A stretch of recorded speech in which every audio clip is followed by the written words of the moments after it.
하나님 말씀은 마태복음 24장 1절과 2절 말씀입니다.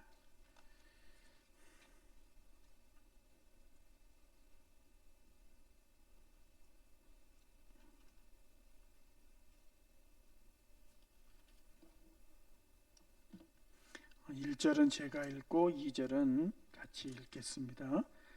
신약성경 40페이지쯤 있습니다.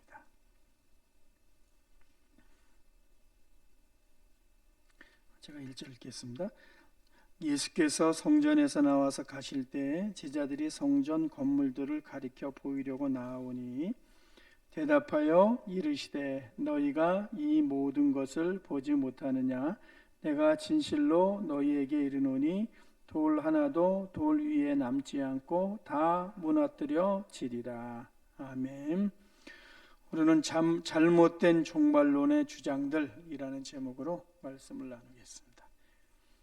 예배 시작 전에 이 자막이 내려오질 않아 갖고서 죄송한데요. 익숙함이라는 게 그렇습니다. 우리가 계속 이 온라인으로 예배를 드리다 보니까 이 불 세 개 다 켜고요. 또 자막을 내리지 않고 이 동영상으로 실시간으로 보내드렸습니다. 익숙해지다 보니까 예배가 시작되었어도 그 전에 우리가 준비하지 못하는 모습이 있을 수 있죠. 어느 목사님이 글을 썼는데요. 신학교에서 가르치는 분이 얼마 전에 읽고서 고개를 끄덕였습니다.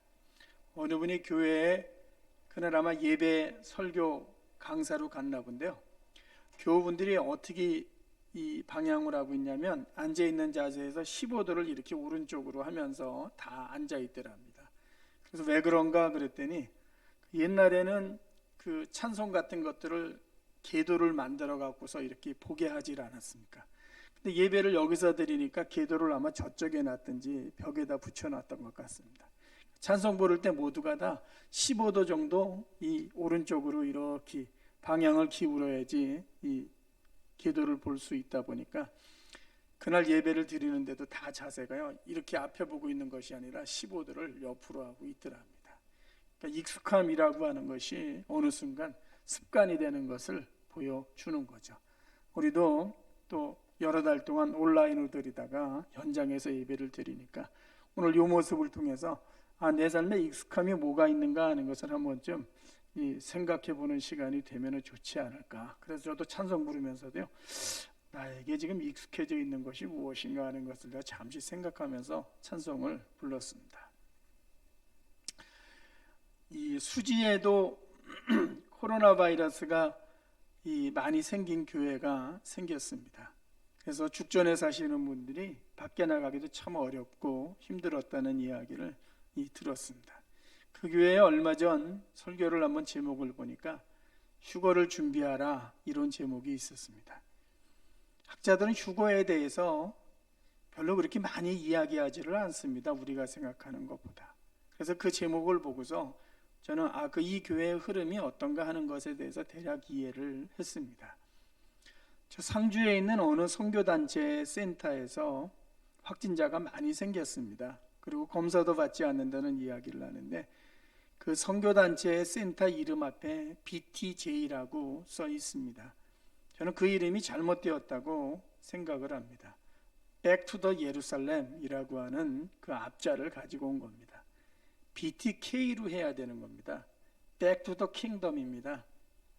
하나님 나라로 돌아가야 된다라고 해야 되는 것이지 BTJ로 하면은 안 된다. Back to the Jerusalem이면은요 그 말 속에 급진적인 종말론에 대한 단어가 들어가 있는 겁니다. 그래서 이 두 교회의 사례들 또 선교단체의 모습을 보면서요 우리가 코로나 전에 미래 종말론에 대해서 나눴던 부분들이 있습니다. 중간에 멈췄는데 코로나 때문에 우리가 했던 내용들을 가지고 조금 더 확장해 갖고서 그 임박한 재림론에 대한 생각을 가지고 있는 사람들이 주장하는 것이 무엇인가를 오늘 한번 말씀을 드리면서 이 내용을 풀어가려고 합니다. 임박한 재림론에 빠져 있는 사람들이 제일 중요하게 생각하는 성경은 마태복음 24장과 마가복음 13장입니다. 그리고 데살로니가 전서의 말씀도 가져오고요. 특별히 잘못된 종말론에 빠져 있는 사람들은 저 다니엘서에 있는 말씀을 가지고 와서 요한계시록하고 이렇게 숫자와 관련된 부분을 합쳐서 이해시키려고 하는 부분이 있습니다. 그런데 예수님의 재림과 관련돼서 제일 중요한 사건들은요, 마태복음 24장의 내용이라고 저들은 생각을 합니다. 마태복음 24장은요 이러합니다. 오늘 제자들이 예루살렘에 가서 예수님에게 말씀 이야기하는 겁니다. 예수님, 이 성전을 보십시오. 얼마나 대단합니까?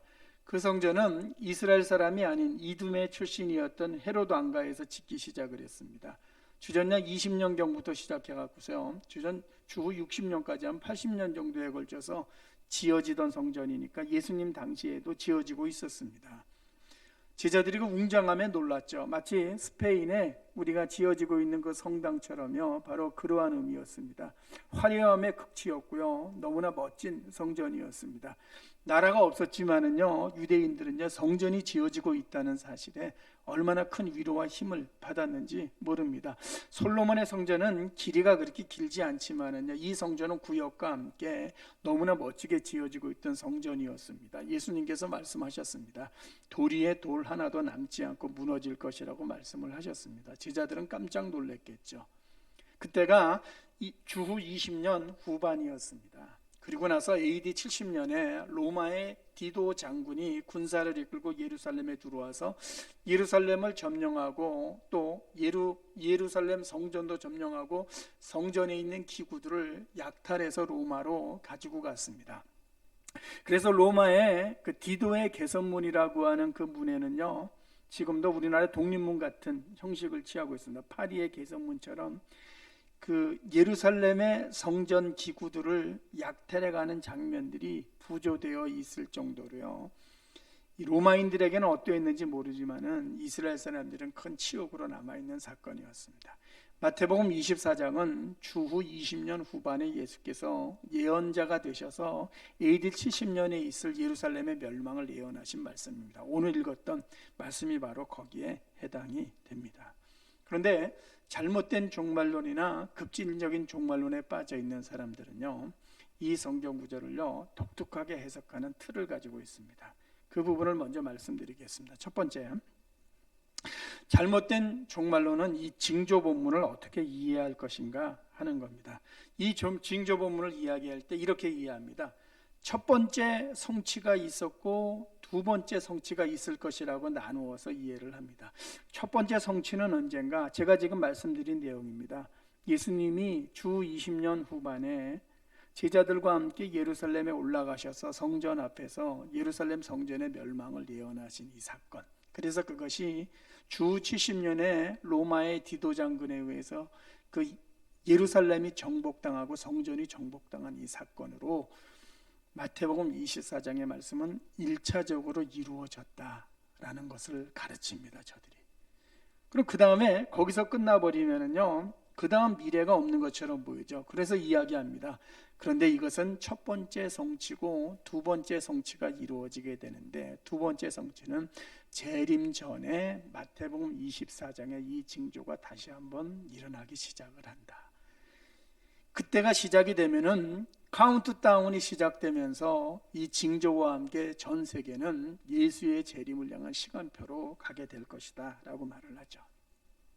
그러면 언제가 두 번째 이 성취의 시작인가 라고 했을 때, 인류가 전쟁을 하면서 가장 그 강력한 무기의 시작이 언제였는가 하면서 1914년에 제1차 세계대전으로부터 마태복음 24장에 이 징조의 두 번째 성취는 시작되었다고 저들은 가르칩니다. 그러면 1914년에 시작이 됐으니까 지금으로부터 얼마 안 된 거죠. 시간이 그렇게 뒤로 많이 빽하지 않습니다. 그러다가 24장 조금 뒤에 가면은 이러한 표현이 나오고 있습니다. 무화과 나무의 잎사귀를 통해서 뭔가 이 계절이 바뀌고 시간이 바뀐 것을 알아야 된다는 표현을 가지고서 이야기를 하죠. 이것은 1948년에 이스라엘의 독립을 이야기해 주는 것이다. 이스라엘이 독립하게 되면 한 세대가 지나지 않아서 예수 그리스도가 재림한다고 가르치죠. 그러면 1914년에서 이제 48년까지 30년 더 앞으로 나아간 것이죠. 거기서부터 한 세대 아니니까 지금이 2021년이니까 이렇게 살면은 안 되는 거죠. 코앞에 온 거죠. 그래서 강조하는 거죠. 바로 코앞에 지금 주님이 이르러 있기 때문에 잘못하면은 주님이 오시는 것도 모르고 살다가 시집가고 장가가고 이렇게 향락을 지기면서 살다가 우리는 다 버림을 받을 것이라고 이야기를 하면서 그 삶의 모습을 180도 바꾸어야 된다는 주장을 하게 되죠. 이것이 모든 이단들, 잘못된 종말론에 빠져 있는 사람들이 가르치는 겁니다. 그렇게 되면 어떻게 됩니까? 지진이나 전쟁이나 기근의 소식을 듣게 되었을 때 그 모든 것들은요, 재림전 징조로 이해를 하게 되는 거고요. 그러한 일들이 만약 빈번하게 일어나게 됐을 때에는 주님이 한 걸음도 오셨다고 생각을 하는 겁니다. 마치 무궁화 꽃이 피었습니다 할 때 빨리빨리 달려가고서 어느새 내 옆에 와 있는 것처럼요, 그렇게 주님의 재림이 내 앞에 올 수도 있다고 강조를 하는 거죠. 교인들에게는 충분히 이 영적인 불안을 유발할 수 있는 동기가 여기서 만들어지는 거죠. 야, 이렇게 살면은 안 되겠구나 하는 부분들이 생겨나는 겁니다. 이건 다음 주에 말씀드립니다. 중간윤리라고 하는 제목으로요. 중간윤리는 잘못된 겁니다. 이게 잘못된 이단들의 공통적인 건데요. 예를 들어서 제가 말씀드립니다. 지금 우리는 살아가면서 어디를 주목해야 되는가? 요르단, 시리아, 사우디아라비아를 주목해야 되는데 역사가 진행되어 가면서 두 번째 징조가 시작되면서도 이제 시간이 가면 그 나라들이 붕괴하게 된다는 겁니다. 전 세계에서 일어나는 일들 가운데 이라크는요, 후세인이 사라지고 나서부터 계속 불안한 모습으로 남아 있습니다.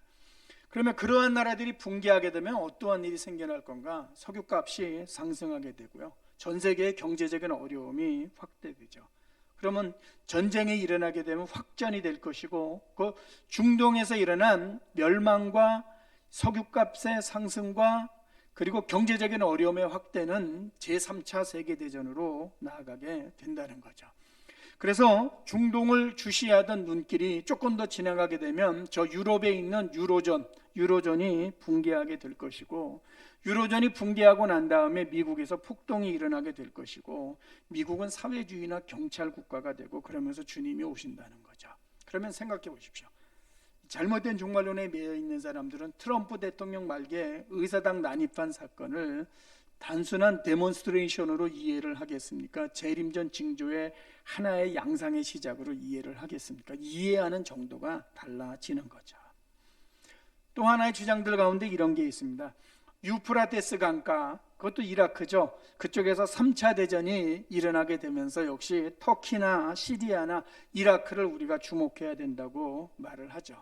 그러면서 거기서 3차 대전이 일어나게 되고, 요한계시록에는 일곱이라고 하는 심판의 모습이 나오건데, 7번째 나팔이 울리면서 유성이 충돌하게 되고 거기서 지구가 끝장날 것이라고 이야기를 하는 거죠. 가끔 뉴스를 듣다가 보면 어느 행성이 지구로 다가오고 있는데 살짝 비껴갔다, 이러한 뉴스 소식들 듣게 되면 우리는 야, 아슬아슬했는데 다행이다, 이 정도로 생각을 하는데, 종말론에 매여 있는 자들은 저것이 바로 또 다른 징조일 수 있을 거야. 왜? 예고편으로 우리에게 알려주시는 것이기 때문에 정신 차려야 돼라고 이야기를 하는 거죠. 또 다른 주장 가운데 이런 거 있습니다. 요한계시록에서 나팔이 불려지게 되는데 첫 번째 나팔은 어느 때를 가리키냐면 1914년의 제1차 세계대전을 가리킨다는 거죠. 두 번째 나팔은 1939년에 제2차 세계대전을 이야기하고, 세 번째 나팔이 요한계시록에서 울렸는데 그것은 1986년에 체르노빌 원전에서 방사선이 노출된 것에 해당이 되고, 네 번째 나팔이 울렸는데 그건 2000년을 가리킨다는, 캠트레일이라고 하는 것을 이야기하는데, 저도 이게 뭔가 그랬어요. 처음 듣는 단어라서. 캠트레일이라고 하는 것은 뭐냐면요, 쉽습니다. 비행기가 날아갈 때 가끔 보면은요, 이렇게 하얀 구름티가 형성이 되지 않습니까? 그게 캠트레일. 원래는 캠트레일이 아니고 다른 뜻인데요, 그 단어를 가지고 와서 거기서 단어를 유추해 갖고서 하나를 만들었는데 바로 캠트레일이라는 단어입니다. 그거는 비행기에서 내보내는 비행운, 구름과 같이 생긴 띠가 아니라는 겁니다. 이런 거죠. 인류가 이 땅에 살고 있는데요, 어디선가 음모를 꾸미고 있고, 그래서 인류의 개체수를 조절하거나 또 나무나 식물의 개체수를 조정하려고 하는 그런 음모가 꾸며지고 있는데, 그 음모의 일환으로 하늘에 화학물질을 끓이고 독극물을 뿌려갖고서요 인류를 통제하려고 하는 수단들이 만들어지고 있다는 겁니다. 또 이런 거 있지 않습니까? 비가 오게 하기 위해서 이 기상폭탄을 터뜨리는 그러한 모습들도 캠트레일의 일환이죠. 그런데 사람들은 생각을 한다는 겁니다. 아, 비행기가 하얀 띠를 만들어가고 있네 정도로 생각하는데 그렇지 않다는 겁니다. 우리도 모르는 사이에 저 하늘에 이 화학물질과 독극물이 뿌려지면서요 인류의 개체수를 조절하고 통제하려고 하는 시도들이 계속해서 있어지고 있다는 겁니다. 이것이 네 번째 나팔에 해당된다고 주장을 하면서요 그 비행기가 만들어가는 하얀 구름띠 같은 것들을 보여주게 되면은요 벌써 2000년까지 내려온 겁니다. 이것이 1913년에 14년에 시작해서 48년을 거쳐서 2000년까지 내려왔으니까 생각해 보십시오. 야, 이거 정말 큰일 났구나 하는 생각을 사람들이 가지게 되는 거죠. 다섯 번째 나팔입니다. 요한계시록의 다섯 번째 나팔을 불면서 심판과 재앙이 일어나는 모습이 있는데 이렇게 말하는 거죠. 그것은 2010년이다. 10년이 또 이제 또 뒤로 갔습니다. 우리 2010년에 어떤 일이 있었냐면요, 미국의 아래가 멕시코만에서요, 그 유조선 시추선이 이 침몰해갖고서 어떻게 됐습니까? 폭발해갖고서 그 바다 전체가 오염되는 일이 있었습니다. 마치 서해안에 그 오염된 것처럼 기름띠가 생기고 그랬던 것처럼요 멕시코만에서 2010년에 그러한 일이 있었습니다. 그래서 헬기 같은 거를 통해서 이 아주 엄청난 양의 이 분산재나 이 분화재 같은 것들이 뿌려진 그러한 사건이 있었고요, 이 자연 파괴에 있어서 아주 기념비적인 사건으로 남아 있습니다. 그것이 요한계시록의 다섯 번째 나팔은 바로 그것을 예언하는 것이다 라고 말을 하는 거죠. 그리고 요한계시록에 쑥이라고 하는 단어가 나오는데 그 쑥은 체르노빌을 이야기해 주고 있고, 요한계시록에 황충이라고 하는 벌레가 등장을 하는데 헬리콥터와 비행기를 가리킨다고 가르치는 거죠. 그럼 어디까지 왔습니까? 지금 2010년까지 왔죠. 지금 11년 지났죠. 그럼 14년에 시작해 갖고서 100년 왔으니까요 이제 얼마 남나라고 가르치게 되면요 얼마 남지 않은 거죠. 이거 정말 큰일 난 것처럼 느끼죠. 여러분, 이렇게 살면은 안 되죠라고 이야기하면은요 정말 그렇죠. 이런 식으로 해석해 가는 겁니다. 좀 웃기지 않습니까? 근데 이상한 거죠. 웃긴데 빠져들어가죠 사람들이 거기에. 또 하나 이런 거 있습니다. 요한계시록의 첫 번째 나팔은 식량 위기와 달러의 붕괴를 이야기해 주는 거죠. 그럼 이렇게 하겠죠. 여러분, 코로나 바이러스 때문에 전 세계 모든 국가가 부양책을 쓰고 있고 미국의 대통령도 새로 취임했는데 지금 몇 조 달러를 써서 부양한다고 이야기하고 있는데 나중에 가면 정상적으로 되겠습니까? 어느 학자가 만약에 이러다가 달러가 붕괴가 되고 전 세계가 경제적으로 큰일 납니다라고 이야기하면 보십시오 여러분, 저런 주장도 있습니다라고 가겠죠. 두 번째 나팔은 불타는 유성과 쓰나미를 이야기합니다. 지구 충돌과 쓰나미가 일어난다는 거죠. 그러니까 일본의 쓰나미가 일어난 것을 그냥 가볍게 넘기지 않고 인도네시아에 일어났던 쓰나미 사태를요 가볍게 보지 않는 거죠. 제가 이거 설교 준비하면서 일본에 일어났던 쓰나미 영상을 다시 한번 유튜브에서 찾아봤더니요 사람들이 맨 처음에는요 별 생각이 없었더라고요. 산 위에 올라가 있는 사람들도 있긴 있었는데요. 근데 밀려오기 시작을 하는데 나중에 야 정말 이렇구나 하는 것을요 실감했습니다. 세 번째 나팔은 오염과 공해로 이야기하는 거죠. 네 번째 나팔은 기후변화의 모습으로 이야기를 하는 거죠. 똑같죠?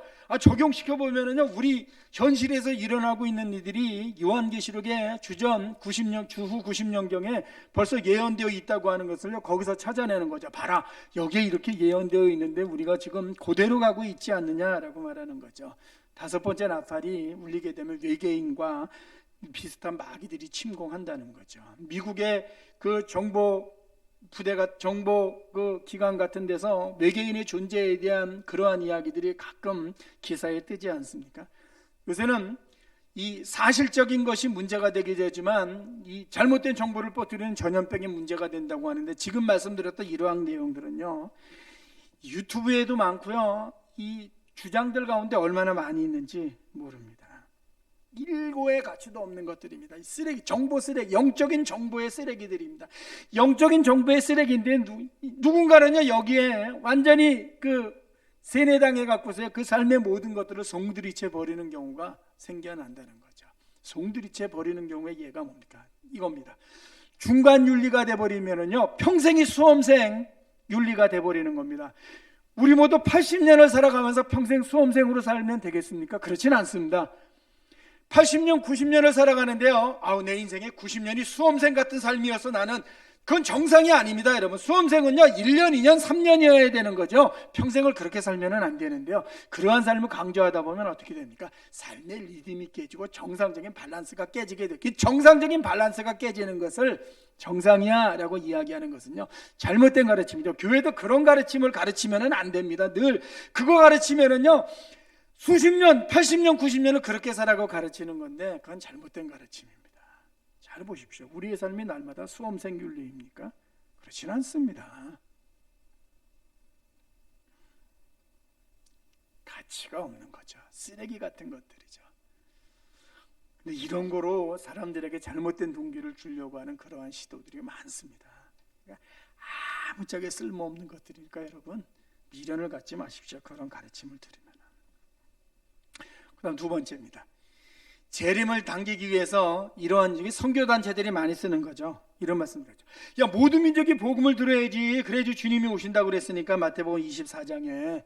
그리고 특별히 북위 10도하고 40도 사이에 있는 사람들, 저들은 이슬람권이 강하게 장악하고 있기 때문에 특별히 거기에 많이 나가야 돼. 신분을 숨기고서라도 가서 우리가 맞아 죽더라도 나가야 돼 라고 주장하는 거죠. 목숨을 걸고 뛰어들어야 되는 거죠. 수험생 윤리에 매여 있는 사람들이 볼 때는요, 그래야 되는 겁니다. 여기에 이래서는 안 되는 겁니다. 날마다 회사 나가고 집 오고 이 반복되는 이 삶은요, 영적으로 하나님이 기뻐하시는 삶의 모습이 아닌 거라는 거죠.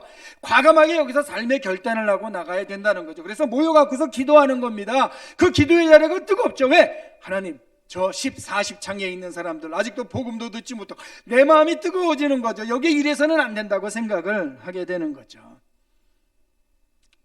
그래서 말하는 거죠. 복음을 전파함으로 주님의 재림을 앞당겨야 된다는 거죠. 우리도 이런 설교 많이 들었죠. 온 세계 민족에게 복음이 전파지면은 세상 끝날이 온다는 설교를 제법 많이 들었을 겁니다. 복음 전파는 계속해야 되는데요, 그것 때문에 주님의 재림이 앞당겨지거나 연기되지 않습니다. 그건 우리의 일이 아니고 하나님의 일이죠. 선교사가 나가면 재림이 하루 당겨집니다. 이틀 연기될 수도 있습니다. 왜? 전적으로 하나님이 하시는 일이기 때문에 그러하죠. 이 선교에 대한 마인드를 가지고 있는 사람들 중에 이러한 생각을 가짐으로 말미암아 하나님이 하시는 일임에도 불구하고 마치 우리가 당길 수 있는 것처럼 주장하는 주장들이 많습니다. 그건 잘못된 겁니다. 그건 다 임박성입니다. 지금 말씀드리는 모든 토대는요, 재림이 임박했다고 하는 토대 위에 서 있는 건데, 여러분, 임박성은 잘못된 겁니다. 확실성이 정답입니다. 세 번째 이겁니다. 전 세계를 지고 온다는 빅브라더가 나타난다는 거죠. 그 빅브라더는요, 조지 오웰의 그 소설에도 나와서 80년대인가 그때 유행하기 시작을 했습니다. 그 빅브라더를 통해서요, 적그리스도가 나타난다는 겁니다. 얼마 전에 이야기했죠. 여러분, 코로나 바이러스에 백신 맞으면은 어떻게 된다고요? 통제된다고 그랬죠. 빌 게이츠도 등장했죠. 그게 다 음모론입니다. 그 연장선상에 있는 거죠. 아니, 말도 안 되는 건데 그래도요, 그렇게 이해하지 않습니다. 한번 그 말씀을 듣게 되면은요, 이런 거죠. 우리를 통제하는 시스템과 방법들이 이 땅에 등장하게 될 겁니다. 그 등장과 함께 저들이 음모를 꾸미고 있는데 우리가 거기에 말려들 수 있는 가능성들이 늘 있습니다. 그 빅브라더가 적그리스도가 될 것이고 악의 세력의 대표자가 되며 그들이 우리를 통제하기 위해서 여러 가지 방법을 쓰게 될 건데, 바코드, 베리칩, 백신, 이런 것들이 짐승의 표가 되어서 우리 모두가 맞는 순간, 또 칩을 집어넣는 순간 우리는 누군가에 의해서 조종당하는 인생이 되게 될 것입니다. 이런 주장이죠. 상당히 근거가 있는 것처럼 느끼게 되어 있습니다. 그러면서 인간을 지배하게 되고 통제하게 되면서 마치 독극물을 살포하면서 인류의 개체수를 조절한다든가 식물의 개체수를 조종하는 것처럼, 경제적인 이득을 취한다든가 꼼짝 못하게 만드는 것처럼 그러한 일들이 사람에게도 행해짐으로 말미암아 그런 거 있죠. 인체 내장 칩 같은 주장들 있지 않습니까? 지갑을 들고 다니지 않아도 내가 누구인지에 대해서 알 수 있는 생체 인식과 관련된 것들이 발달되지 않습니까? 그것이 끝에 가면은요, 정부도 할 수 없는 전 세계의 모든 것들을 지배하는 자가 나오게 된다는 거죠. 그러므로 그러한 통제의 여지가 있는 것들이 있을 때는 항거해야 되고 거부해야 된다는 거죠. 설득력 있지 않습니까? 듣다 보면은요. 근데 웃긴 거하고 설득력하고요, 특히 양극단에 있는 것 같은데요, 빠져들어간 사람들은 거꾸로 헤어나오지 못하는 그러한 일들이 생겨나는 거죠. 얼마 전에도 그래서 그런 그 선교단체에서 설교한 것들이 방송에 방영되기도 했습니다. 그겁니다. 다 이게 다 뭐 임박함과 관련된 부분이죠. 왜? 얼마 남지 않았다는 거죠. 코로나도 뭐로 이해를 하는 겁니까? 재림 전의 징조로 이해를 하는 거죠.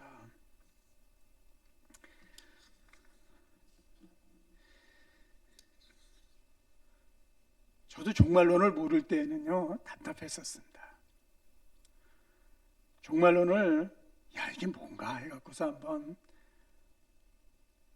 제 나름대로는 열심히 한번 책을 읽은 적이 있습니다. 우리나라의 종말론에 대해서 나와 있는 책은 한번 다 읽은 기억이 있습니다.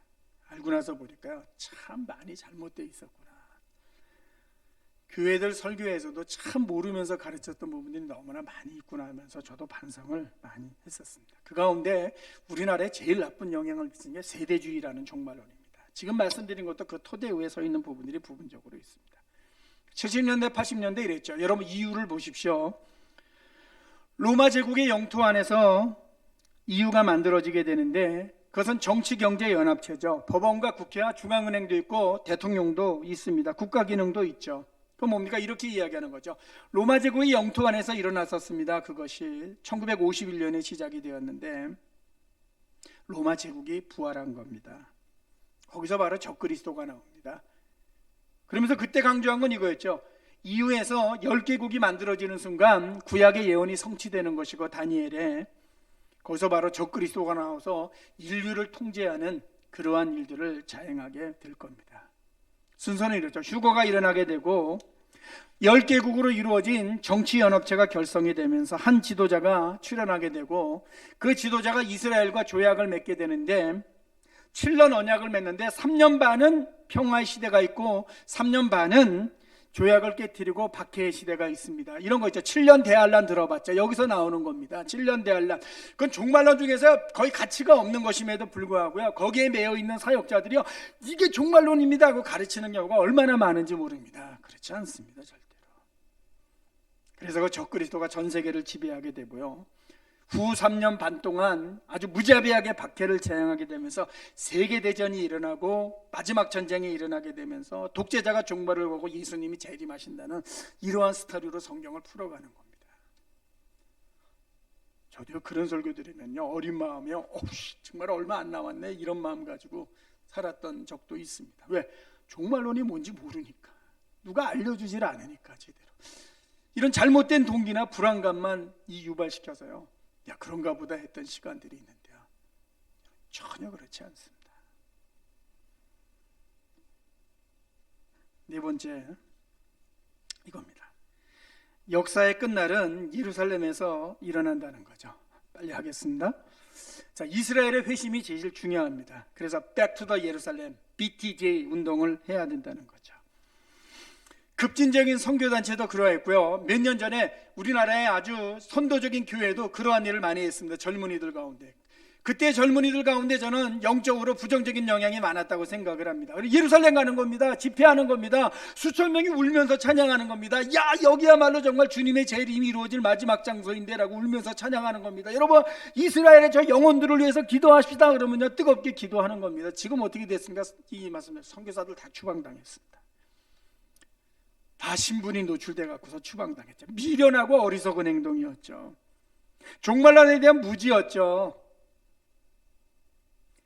심하면 심할수록 드러나지 않게 활동을 해야 되는데 그 일 때문에 다 작살났습니다, 선교사들이.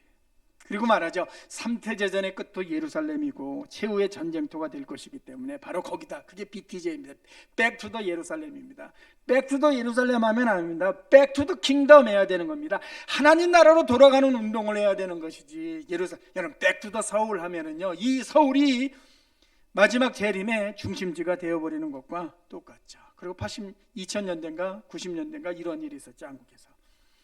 한국에 등장하는 예언자들이 외국 이름하고 한국 이름을 가지고 있는 이름이 등장하는, 예를 들어서 빌리 킴 뭐 이런 것처럼요, 뭐 데이비드 누구 이런 식으로 이름이 등장하는 겁니다. 이거죠. 남한이 회개하지 않으면 북한 쳐들어온다고.